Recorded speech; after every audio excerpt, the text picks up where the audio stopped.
2025 has been an annus horribilis for Meghan Markle, and I'm sure she would love to have as many attempts to get it right as she did when writing it in the sand in her comeback Instagram video. Every project has flopped, leaving her nothing but her deals with herself, Instagram and As Ever, both of which are nothing more than fake self-serving platforms to elevate her delusions of grandeur and merch her children and royal titles. And those royal titles may soon be as invisible as her children, now that King Charles appears to be growing a pair. In the last hour, King Charles has stripped his brother of his title of prince, booted him out of Royal Lodge, and effectively ended any hopes he had of a public rehabilitation. Boom. Roasted. If King Charles doesn't get the job done, by golly, by gosh, King William will. That palace insiders have told Tom Sykes at the excellent Daily Beast news website that William fully intends to strip the Sussexes of their HRH titles when he becomes king. Oh, yeah. Yeah. And it appears that William is already calling the shots and running the monarchy from the shadows. Prince William has in the past fortnight seized control of the British monarchy from a weak and dying King Charles, and that spells very bad news for Prince Harry, Meghan Markle, Archie and Lily. Whoa. Charles may wear the crown, but William is calling the shots. I'm so excited! And Harry and Meghan are not. They are crapping their pants. Harry is realising how much he likes being Prince Harry rather than just Harry. And Meghan is seeing her royal brand disappear before her eyes. So what's next for the desperate discount Duchess? What get-rich scheme could she possibly cook up before the timer goes off? Produce a video of her actually giving birth. Leaked sex tape, that can't be far away. I don't know. What would she sell? I don't know. I mean, would she... Everything. The answer is everything. What are we going to have next? Meghan's OnlyFans page? That'll be the next thing. You know. This one's wife. It's OnlyFans then. Well, I wouldn't put it past her. After all, she is a somatic narcissist who's no stranger to sexualizing herself to achieve her goals. But there's one glaring problem. She's no spring chick, and she's aging in banana years. Who wants to see her plastic Ozempic body exposing her pancakes elevated with flour sprinkles?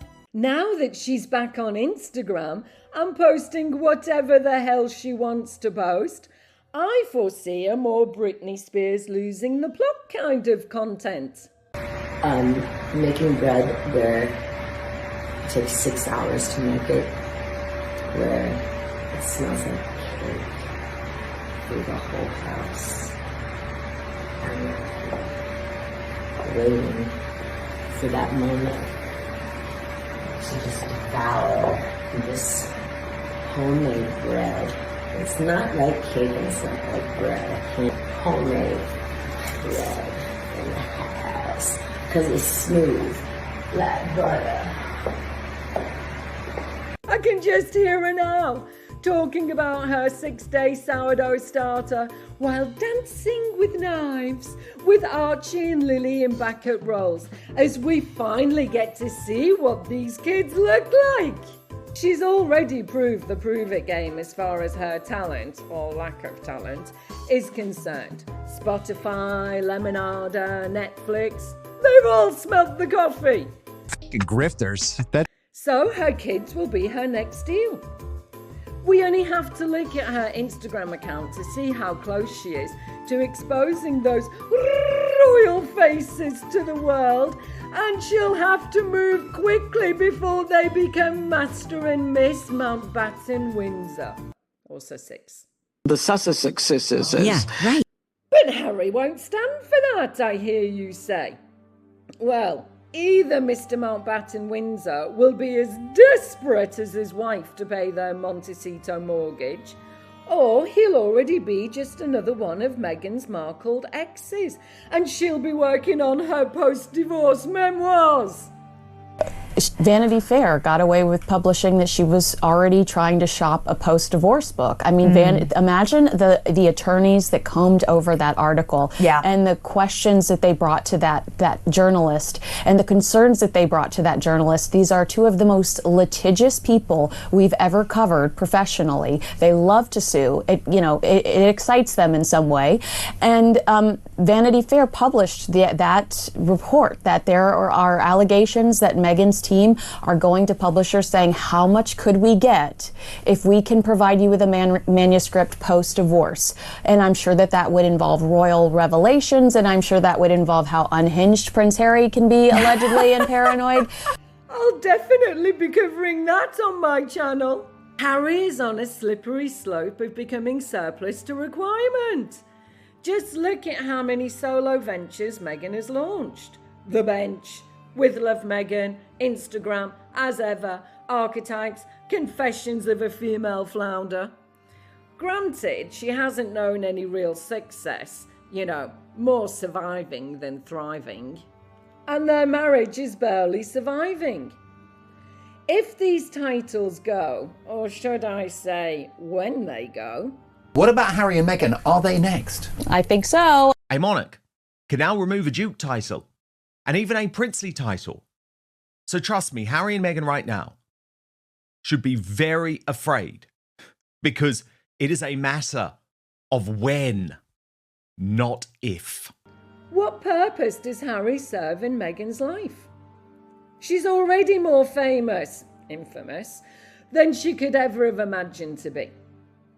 She's already had her solo ventures and solo interviews, and titles or not, she is the mother of the King of England's grandchildren, of Diana's grandchildren, and there's nothing better than a good old divorce whinge-a-thon to boost a failing Hollywood career.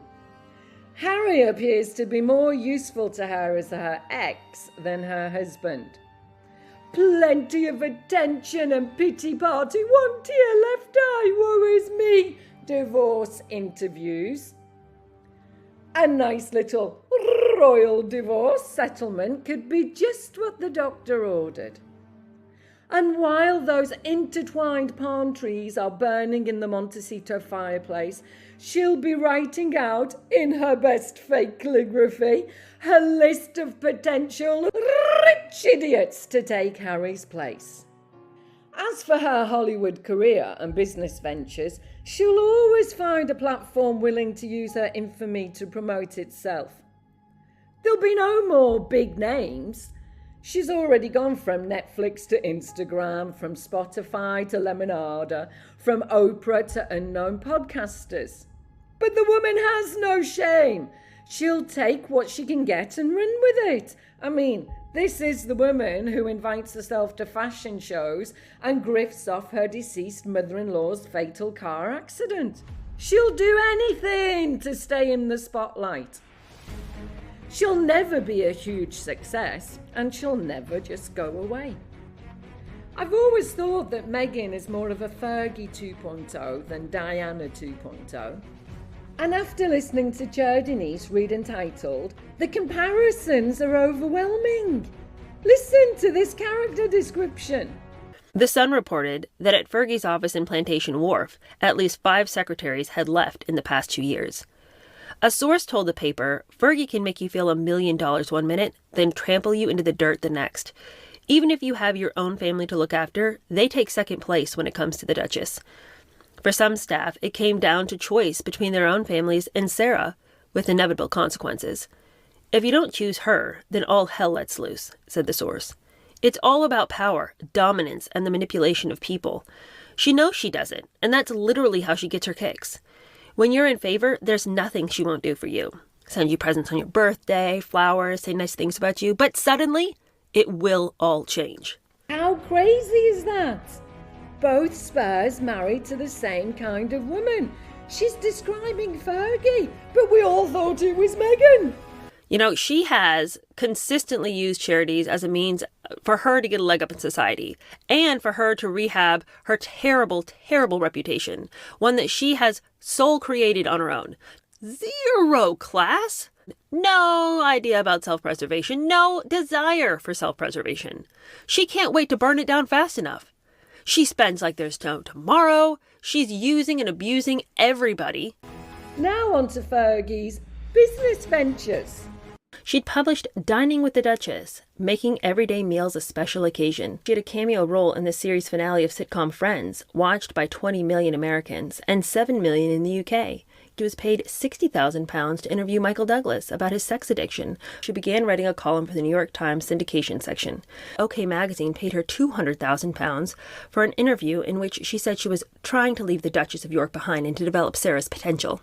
Sarah had become the first royal to endorse a product on television when she advertised Ocean Spray cranberry drink for a fee of $500,000. You never met somebody who was more addicted to the idea of getting rich quick. Spooky, right?